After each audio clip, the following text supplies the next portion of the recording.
À présent, nous allons aborder un autre petit sujet sur la signification des chiffres dans l'Église catholique. Parce que tout chiffre à l'Église catholique a une signification et sa raison d'être. Tout chiffre, si on parle du chiffre 1, le chiffre 1 représente Dieu parce qu'il est un Dieu unique. C'est pour cela qu'on dit un seul Dieu, un seul Seigneur, un seul Esprit, un seul baptême. Un qui représente un tout. Le chiffre 3, c'est pour honorer la Trinité Sainte. La Trinité Sainte qui est qui? Qui est Dieu le Père, qui est Dieu le Fils et Dieu l'Esprit Saint. Vous pouvez vous signer 3 fois lorsque vous priez. Lorsque vous priez, signez-vous 3 fois. Première fois, l'honneur du Père, Dieu le Père. Deuxième fois, l'honneur du Dieu le Fils. La troisième fois, à l'honneur de Dieu l'Esprit Saint, qui est toujours un, qui rejoint toujours le chiffre 1, qui est Dieu. Le chiffre 5, 1, 2, 3, 4, 5. Le chiffre 5 représente le simplet de notre Sauveur, Jésus-Christ, qu'il a reçu ce jour-là, que personne n'ignore, au jardin des Oliviers à Gethsemane. Il a reçu 2584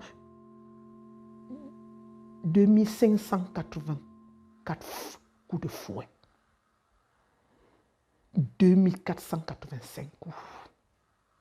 Parce qu'il y avait longtemps où Sainte Brigitte lui demandait toujours, Seigneur, j'aimerais savoir combien de coups tu as reçus lors de ta sainte et douloureuse passion. Il a dit à Brigitte, j'ai reçu 2485 coups.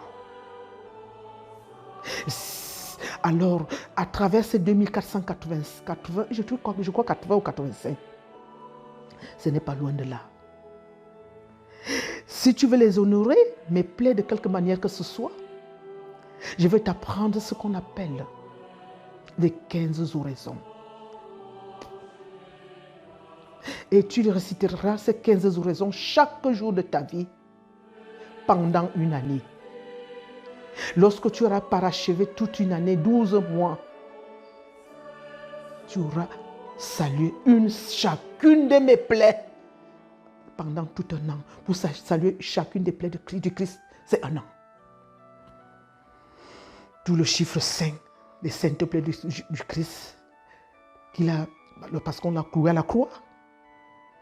La main gauche, la main droite, le pied gauche sur le pied droit, et on a percé le côté avec un coup de lance, d'où jaillir de l'eau du sang pour sauver le monde. Les saintes plaies du Christ. Si vous voulez les vénérer de quelle manière que ce soit, saluez ces saintes plaies chaque jour en vous signant tout simplement 5 fois. Au nom du Père et du Fils et du Saint-Esprit, Amen. Au nom du Père et du Fils et du Saint-Esprit, Amen. Au nom du Père et du Fils et du Saint-Esprit, Amen. 3 fois. Au nom du Père et du Fils et du Saint-Esprit, Amen. 4 fois. Au nom du Père, du Fils et du Saint-Esprit, Amen. 5 fois. Vous aurez salué chacune de ces 5 plaies. Lorsque vous n'avez vraiment pas beaucoup de temps pour entrer en communion profonde avec votre Dieu, signez vos 5 fois à l'honneur de ces saintes plaies. Tout ce que vous lui demanderez par ces saintes plaies, et vous l'obtiendrez. Tout ce qui vénère ces saintes plaies sont les frères bien-aimés de Jésus-Christ, les fils, les enfants de la Vierge Marie. Le chiffre 5. Le chiffre 7 revient toujours sur Notre-Dame. La fondation du monde. Celle-là qui nous a recréés, qui nous a donné la récréation inouïe éternelle. Marie. Les 7 douleurs de Maria. Les 7 douleurs. Elle a souffert des douleurs pendant la sainte et douloureuse passion de son fils. La première douleur a commencé lorsque cet enfant était né. Le vieillard Siméon qui attendait le salut, qui attendait le Messie pendant des années, lorsqu'il le porta sur ses genoux, la joie de ça. Mais il a dit à sa maman, un glaive de douleur transpercera ton âme. Ces douleurs ont commencé depuis la fuite en Égypte. Et tout. Tout cela, c'était les 7 douleurs de la Vierge Marie. Au portement de la croix, le déchiquetement, battre son fils devant elle, battre, agoniser, le tuer, le mettre sur ses genoux. Les mêmes genoux qui ont porté le Fils de Dieu vivant, les mêmes genoux ont porté Jésus-Christ cadavre. Les douleurs de Maria, 7 douleurs. Lorsque vous voulez saluer les douleurs de Maria, signez-vous cette fois à l'honneur de ces 7 douleurs. Au nom du Père, du Fils et du Saint-Esprit. Amen. Au nom du Père et du Fils et du Saint-Esprit. Amen. Au nom du Père et du Fils et du Saint-Esprit. Amen. Au nom du Père et du Fils et du Saint-Esprit. Amen. Au nom du Père, du Fils et du Saint-Esprit. Amen. Au nom du Père, du Fils et du Saint-Esprit. Amen. Au nom du Père et du Fils et du Saint-Esprit. Amen. Vous aurez achevé, vous aurez prié, vous aurez salué les 7 douleurs de Notre-Dame. Les 7 douleurs de la mère de Jésus-Christ. Ces douleurs au mont Golgotha, lorsqu'elle voyait les gens passer, seule et solitaire, avec le corps de son fils sur ses genoux, tous ceux qui passaient leur chemin par là, elle posait la question à chacun. Est-ce qu'il y a douleur semblable à la mienne sur cette terre? Toute seule. Elle posait la question seule. Elle répondait seule. Qui pouvait approcher? Lorsque vous voulez la saluer, tout simplement, ou avant votre chapelet, ou après votre chapelet,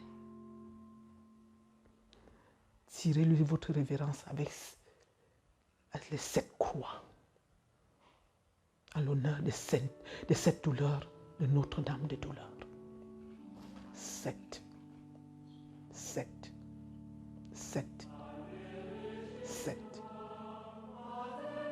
Lorsque vous ouvrez même une neuvaine de prière à Notre-Dame, que ce soit la prière à Notre-Dame du Perpétuel Secours, que ce soit n'importe quelle prière à Notre-Dame des Miracles, que ce soit Marie qui défait le nœud, que ce soit, toutes les prières à Notre-Dame, au 7e jour, elle vous répond.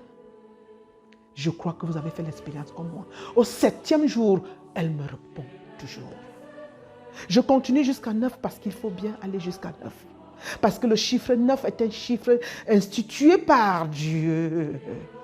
Lorsque le Christ est parti, sa maman n'a pas perdu la foi. Elle est restée avec ses apôtres, les apôtres. Étant première disciple du Christ, elle a rassemblé les autres au Cénacle. Ils ont continué à prier pendant 9 jours. L'Esprit Saint est descendu sous forme de langue de feu sur Marie et les apôtres. Le chiffre 9, institué par l'Éternel. Le chiffre 9, c'est Jésus-Christ qui l'a institué. Une neuvaine. Lorsque vous demandez quelque chose à Jésus-Christ, allez jusqu'à 9 jours. Il va vous répondre. Le chiffre 9, ce n'est pas 10, ce n'est pas 8. C'est 9. Très significatif. Le chiffre 12, par exemple. 12, tout le monde le sait. Même ceux peut-être qui ne partent pas souvent à l'église, moi je ne sais pas. Le chiffre 12 représente les 12 tribus d'Israël. Les 12 étoiles que porte la couronne de la Vierge Marie, c'est 12 étoiles. Parce qu'elle porte l'humanité tout entière. Elle porte toutes les 12 tribus. Elle porte le monde. Contrairement à certains de nos frères des autres obédiences qui disent que Maria, c'est qui? Oh, l'église catholique. Oh, c'est monté, descendu. Les catholiques. Elle aime tout le monde. La preuve, porte les 12 étoiles, les 12 tribus d'Israël. Donc elle porte tous ses enfants, sans exception aucune. Sans exception, elle aime tous ses enfants. La preuve, lorsqu'ils arrivent de tous bords pour ici, elle écoute d'abord les étrangers et elle leur accorde la grâce en priorité. J'ai reçu des pentecôtistes qui sont satisfaits aujourd'hui. J'ai reçu des musulmans qui sont satisfaits aujourd'hui. J'ai reçu des anglicans, non pas des anglicans, j'ai reçu comment dirais-je, les bouddhistes, ils venaient de tous bords. Je les ai tous reçus. La Vierge les a aimés, elle aime tous ses enfants. D'où les 12 tribus d'Israël, c'est 12 enfants. Elle les aime tous. Une maman aime tous ses enfants, qu'ils soient n'importe comment, Elle aime chaque enfant à sa place dans le cœur de sa mère. Essayez, je continue à vous dire, je profite de la même occasion pour continuer à vous dire, essayez Maria un seul jour. Même ceux-là qui disent, essayez là. Il n'est pas interdit d'essayer un habit en boutique. Lorsque vous regardez un habit, ne jugez pas selon l'apparence. Essayez cet habit. Lorsque vous voyez la nourriture, vous allez chez la voisine vous donne à manger. Vous dites non, nous on n'a jamais mangé ce genre de choses, nous on ne mange pas ça. Et le coq, c'est les étones qui mangent, les petits, le coquille, c'est les mamies, les quais, le mbol, c'est les gens de l'Est. Non. Goûtez à chaque repas, vous verrez quelque chose. Goûtez à Maria. Vous verrez vous verrez comment cette femme est suave. Vous verrez comment elle a posé son cœur sur tous les autres enfants de la terre. En dehors de Jésus-Christ. Elle nous a aimés plus que son fils. Quand vous regardez, vous fixez notre mère du perpétuel secours. Elle a le regard beaucoup plus fixé sur les enfants de la terre, sur les pauvres enfants de la terre, que son propre fils en main. Elle nous aime tous. Dites-le moi, je profite de cette occasion pour poser la question à tous ceux-là qui ont essayé Maria. Que chacun me dise si Maria les a déçus déjà un seul jour. Je ne crois pas. Elle est magnifique. Donc la mère de 12 tribus, la mère de 12 enfants. Il n'y a pas de premier enfant, il n'y a pas de dernier pour une maman. Elle les aime toutes de la même manière. Si on enlève un, il y a un maillon qui a sauté, ce n'est plus la même chose.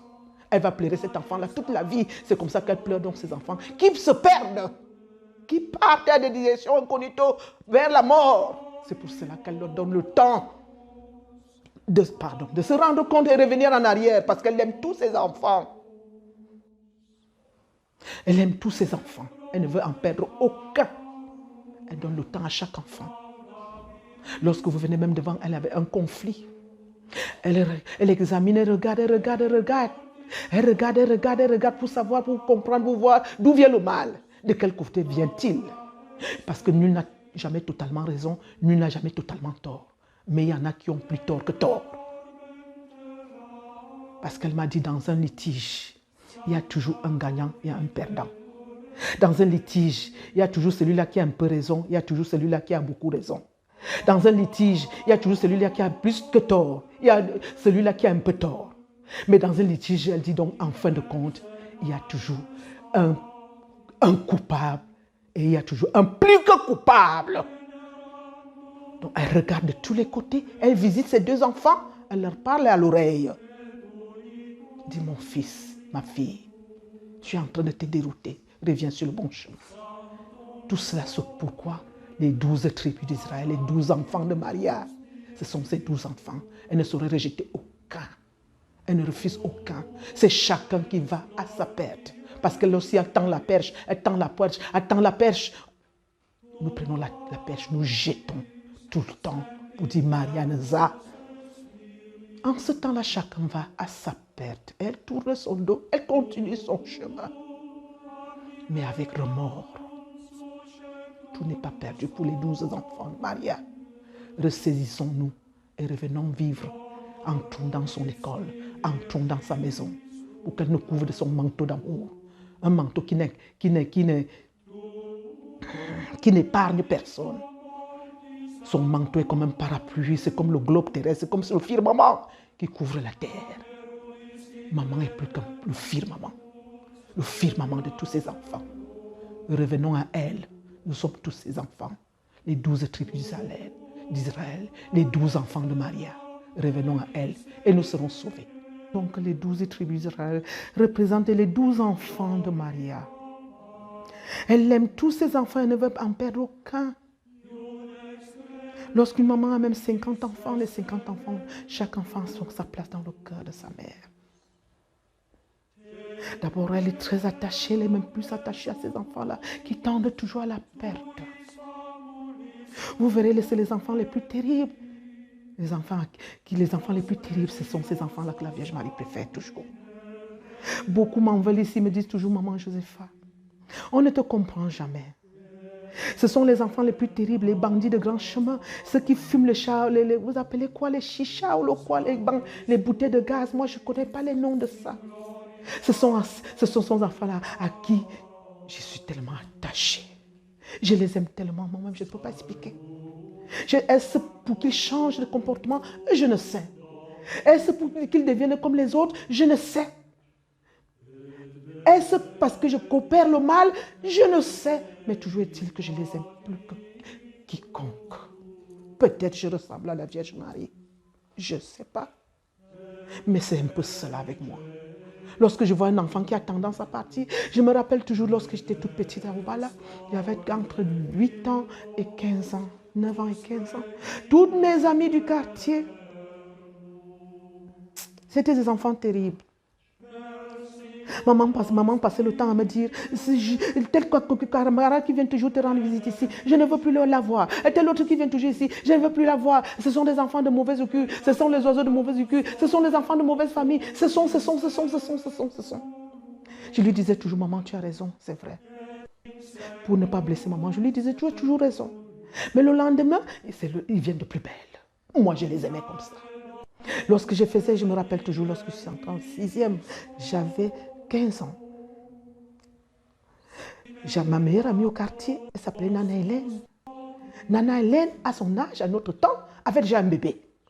Vous pouvez imaginer un peu l'image qu'elle avait. À l'époque, elle avait déjà un bébé. Cette fille était tellement attachée à moi et j'étais tellement attachée à elle. Et lorsqu'elle venait me voir, ma maman manifestait tellement de choses. Parfois, elle salue ma maman, elle ne répond pas. Et ça me choquait le cœur. Elle-même avait remarqué que ma maman ne l'aimait pas beaucoup. Mais moi, quand j'y allais, j'allais en cachette. Je ne peux pas vous dire que je n'y allais pas. J'allais en cachette. Et quand elle venait désormais, ayant constaté elle-même que maman ne l'aimait pas beaucoup, on restait dans notre petit coin, causait de tout et de rien et retournait chez elle. Est-ce parce que je coopérais le mal? Je ne sais. Est-ce parce que j'étais plutôt un modèle pour le quartier, pour qu'elle voit comment je me comporte pour changer? Jusqu'à présent, je n'ai pas de réponse. Mais toujours est-il que je les aimais telles qu'elles étaient. Malheureusement, perd son âme. Elle a voyagé aussi, elle est partie en Europe. À la vieille époque aussi. Il fallait le faire. Une noire en Europe aussi. C'était pas du chocolat, c'était pas donné. Elle est partie en Europe. 5 ans ou 10 ans plus tard. Non, quelques années plus tard, elle est venue au pays. Elle a construit même la maison de son papa et tout. Elle était très précoce dans sa vie. Elle a construit, ça peut vous dire qu'il passait son temps dedans. Quelques temps plus tard, nous avons absolument appris qu'elle est morte dans sa chambre en Europe.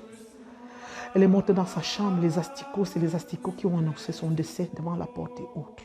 Mais bon. Et je sais que la Vierge Marie ne l'a pas repoussée parce que c'est la mère de tout le monde. Nous revenons toujours sur le chiffre 12.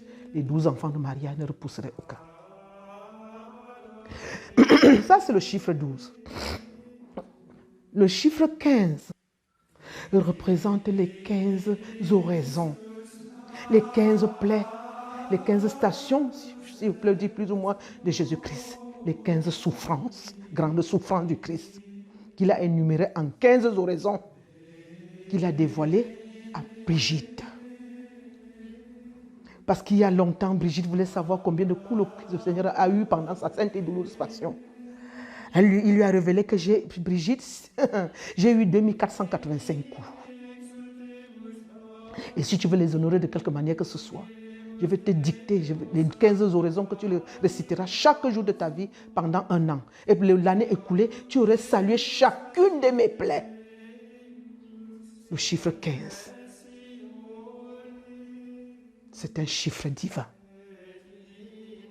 16 c'est le chiffre 15, le nombre 15 sur lequel on a ajouté 1. Lorsque je boucle souvent les prières, les quarantaines, par exemple, nous allons en parler tout à l'heure. Les quarantaines, c'est-à-dire 40 jours de prière. Lorsque je bouclais les quarantaines, autrefois je bouclais les quarantaines dans les domiciles des responsables, de ceux-là qui ont pris les prières. Lorsque j'arrivais, on arrangeait un petit sanctuaire, on mettait les 3 bougies au sanctuaire, à l'autel qui représente la Trinité Sainte, et par terre donc, on allumait 15 cierges à l'honneur des saintes plaies de notre Sauveur Jésus-Christ.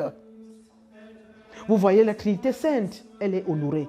Les 15 oraisons, les saintes plaies du Christ sont honorées. Et j'ajoutais toujours un homme, c'est-à-dire j'ajoutais toujours un cierge, ou une cierge, c'est vous qui connaissez parler le français, moi je ne suis pas française. J'ajoutais toujours une bougie à l'honneur même de celle-là qui m'envoie en mission, c'est-à-dire la Vierge Marie. Parce qu'autrefois, j'allumais la Trinité Sainte, j'allumais 3 bougies à l'honneur de la Trinité Sainte, les 15 bougies à l'honneur des 15 oraisons de Sainte Brigitte, de Jésus-Christ, mais j'oubliais toujours celle qui m'a envoyé en mission, la Vierge. Donc j'ajoutais toujours une bougie pour elle, à son honneur. 16. Nous amorçons maintenant le chiffre 40, qui est un chiffre formidable. 40 ans, 40 jours, 40 heures, 40 ans. En Israël, tous les chefs régnaient pendant 40 ans, pas plus de 40 ans. De la mort à la résurrection du Christ.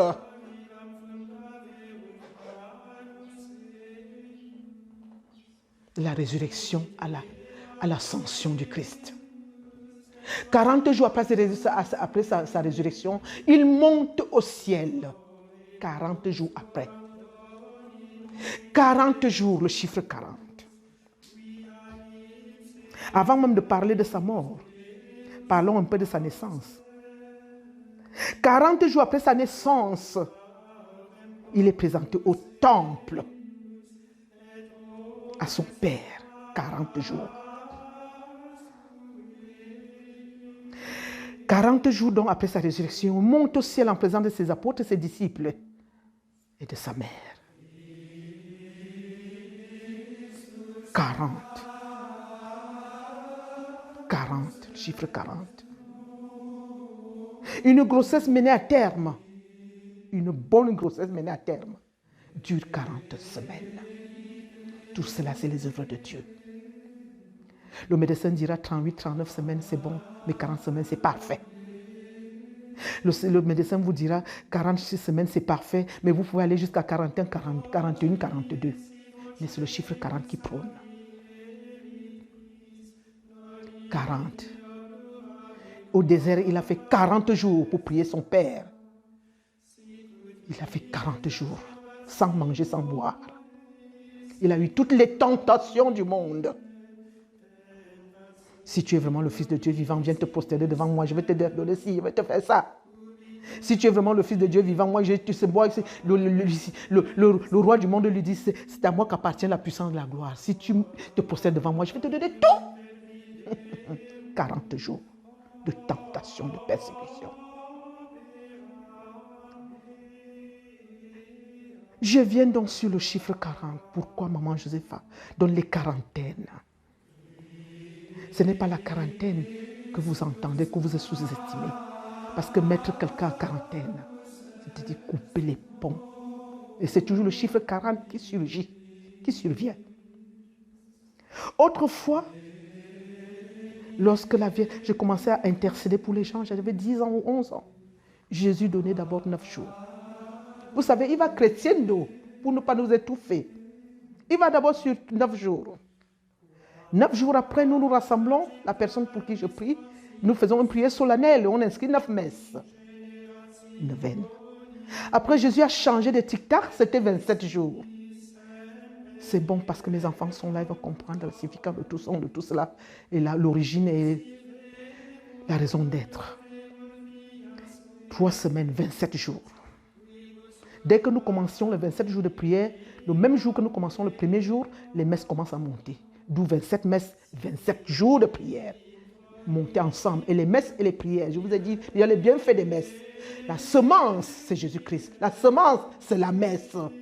Nous cultivons un champ, nous allons cultiver des étendues d'ici jusqu'à Saint-Mélima, d'ici même jusqu'à Baranté. S'il n'y a pas la semence, c'est sans suite. La semence, en ce moment, nous parlons, c'est Jésus-Christ. Les messes. Lorsque je prie sans élever les messes, c'est une prière sèche et asséchée. Lorsque je prie sans élever les messes, je suis incomplète. Lorsque je prie moi-même sans élever même une seule messe, vous ne pouvez pas imaginer, je ne sais pas comment exprimer sans moi. C'est une œuvre inachevée à recommencer, archi-comble, archi-faux. Les messes avec la Vierge Marie. Après la Vierge Marie ou avant la Vierge Marie, mettez-le là où vous voulez et mettez-la là où vous voulez. C'est les messes, c'est le saumon. Les messes, c'est le saumon, c'est le sommet. Les messes. Après, Jésus a changé de tactique maintenant. Il revient maintenant à 40 jours. D'où les quarantaines que maman Joseph donne. On me connaît partout le monde entier avec 40 jours. Nous prions pendant 40 jours. Parce que vous-même, vous savez que le jeûne dure 40 jours, j'oubliais. Le Christ m'a dit, nous avons commencé avec 9, nous sommes montés jusqu'à 27. Maintenant, c'est 40 jours, Joseph.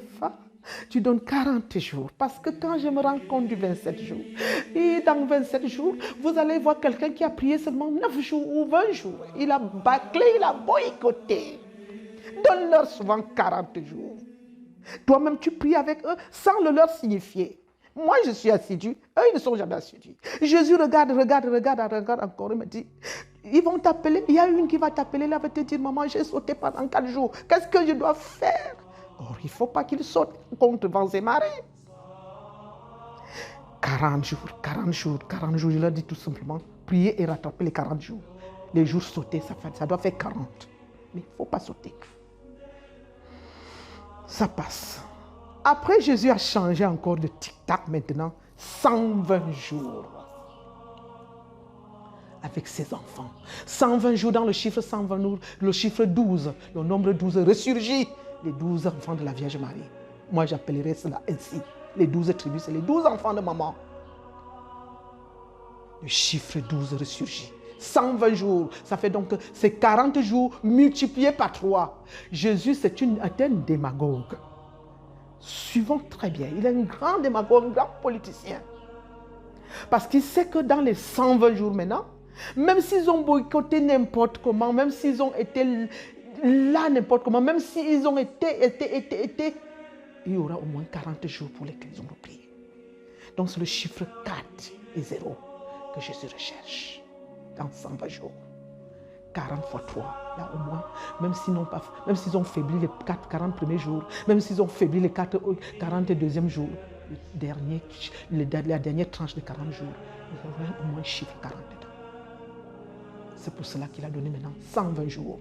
Et c'est toujours le chiffre 40. Et c'est toujours 40 jours. Le nom reste toujours quarantaine. 40 jours de prière. Lorsque nous sortons de cette 40 jours de prière, nous élevons toujours les 3 neuvaines de messe pour clôturer. Autrefois, on commençait 9, on commençait avec les messes. Après, on a pris 27 et la première messe montait le premier jour jusqu'au 27. Mais maintenant, Jésus dit, quand vous faites déjà 40, maintenant, finissez les 40, maintenant vous entrez dans Jérusalem. Vous entrez alors dans ce qu'on appelle l'Eucharistie. Jésus-Christ, ayant passé 40 jours au désert, il rentre maintenant à Jérusalem pour proclamer sa mort et sa résurrection. Il institue l'Eucharistie maintenant. Le dimanche de Pâques, il se manifeste. La Pâque grandiose, la Pâque immortelle, la Pâque de béni de mon Père, la Pâque mystique, la Pâque sacrée, la Pâque des esprits bienheureux, la Pâque de Jésus-Christ, la Pâque de Marie-Ange, la Pâque de Joseph. C'est là où on lit dans les messes, à coup sûr, qu'il neige ou qu'il vente, il vous exaucera. Il vous accordera pleinement en son temps. Très important. Parce que vous avez sémé, il a déjà arrosé, ça a poussé. n'importe comment. Les fruits vont tomber. 40 jours. Je conseille toujours à ceux-là, même ceux-là qui n'ont jamais prié, essayez 40 jours. Au début, c'est difficile, dit-on. Mais moi qui prie donc tous les jours de ma vie, depuis que je suis né jusqu'à aujourd'hui, dans quelques jours, si le Seigneur, je ne peux même pas dire si, je n'aime pas le mot si, parce que Jésus-Christ lui-même n'aime pas le si. Dans quelques jours, Seigneur, tu vas me donner la grâce de souffler sur les 60 bougies que tu es en train de préparer pour moi. Yahvé, accorde-moi ma récompense. Donne-moi ma récompense, Seigneur, depuis que je suis né. Je suis à tes services. Je suis à ton service tous les jours, Seigneur. Je ne sais même pas ce que je fais. Je prie pour le monde entier, même les fous qui passent. Je prie pour eux. Même ceux-là qui n'ont personne. Même les oiseaux du ciel, je prie pour eux. Même les fourmis par terre, Seigneur. J'ai un tel plaisir de prier, intercéder pour le monde entier. Pour rien. Ça me plaît. Lorsqu'un enfant m'annonce que maman, j'arrive, je suis déjà sur la route en train d'attendre. De quel côté viendra-t-il? C'est incroyable. Quel est ce cœur que tu m'as donné, Jésus-Christ? Je suis heureuse, je suis contente. Lorsque j'ai déjà récité les Ave Maria, ma joie est parfaite. Lorsque j'ai lu la parole, tout est off. Lorsque je m'en vais écouter une seule messe, la première, Jésus, je n'ai plus jamais faim, je n'ai plus jamais soif. Beaucoup se demandent, est-ce que je mange?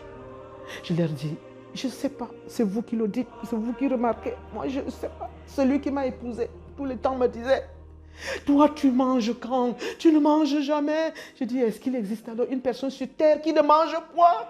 Je dis, je n'ai jamais vu manger. Je dis, je suis si costaud. Peut-être c'est l'onction de l'Éternel qui est remplie en moi. Parce que je n'ai pas faim. Je n'ai pas soif. Mais cependant, quand j'ai un creux, même si c'est à n'importe quelle heure, les enfants savent, même si c'est à minuit, 2 h, 3 h, je vais manger. Ils me disent toujours, maman, le dernier repas du soir est dangereux. Je dis, pour vous, moi, ce n'est pas dangereux pour moi. Celui qui vit en moi, ce n'est plus moi qui vis, c'est celui-là qui vit en moi. Et il a besoin de la nourriture de la terre. Je dois me nourrir, avoir des forces. Et quand j'ai fini de manger, je m'en vais me coucher. Seigneur, merci. Merci Seigneur, afin qu'on parle de toi jusqu'au bout de la terre. Afin que je chante ton nom jusqu'au bout de la terre. Exauce tes enfants. Accorde-leur la grâce à tous et à chacun. Seigneur, je sais que tout ce qui est mauvais n'est pas totalement mauvais pour toi. Je sais que tu fais d'abord, tu changes le pire en meilleur. Jésus, je t'en supplie, verse les triplés à tous les enfants qui te demandent les enfants. Verse les quadruplés, Seigneur, afin que ton nom soit toujours honoré et adoré. Afin que ton nom soit toujours élevé, Yahvé. Accorde-leur tous les papiers, les visas possibles. Donne-leur, Seigneur, donne-leur, mon Dieu. Donne-leur les mariages, verse les mariages. Tu as dit, Seigneur, c'est les anges qui vont juger le monde. C'est toi qui vas te charger des prostituées. Est-ce que tu vas accepter que tes enfants deviennent des prostituées, Seigneur? Donne à chacun ce qui lui convient. Donne à chacun sa part. À chacun sa part. Si chacun sa part, il ne peut plus voler la part de l'autre. Jésus-Christ, je t'aime, Seigneur. Je t'aime de tout mon cœur, mon Dieu. Je t'aime, Seigneur, comme tu ne peux pas imaginer. Seigneur, moi, je ne suis plus dans la quarantaine. Je suis dans les 40 depuis que je suis né. Jusqu'à ce que peut-être tu me prendras dans l'éternité et je continuerai toujours à intercéder pour tes enfants. Donne-moi encore le temps. Arranger le chiffre 100, Seigneur. Que j'aille jusqu'au bout du monde pour proclamer ton nom. Que j'aille jusqu'au bout de la terre pour témoigner. Que j'aille jusqu'au bout du monde, Seigneur. Que l'on dise, voilà maman Josepha, partout, parce que partout je passe, même dans un hôpital, on m'appelle, maman Josepha, partout, je sais qu'on ne me connaît pas. Au cœur du Vatican, j'entends une fois qu'il dit maman Josepha. Partout à Lourdes, j'entends Josepha. Seigneur, c'est parce que je parle de toi partout. Continue tes œuvres en moi, afin que je ne sois qu'à ton service et rien qu'à ton service. Toute petite que je suis, Seigneur, utilise ma petitesse pour élever tes enfants. Utilise ma petitesse, Seigneur, pour donner de grandes choses à tes enfants de par le monde. Sois béni, sois exalté, sois glorifié, sois magnifié aujourd'hui et pour les siècles des siècles. Amen.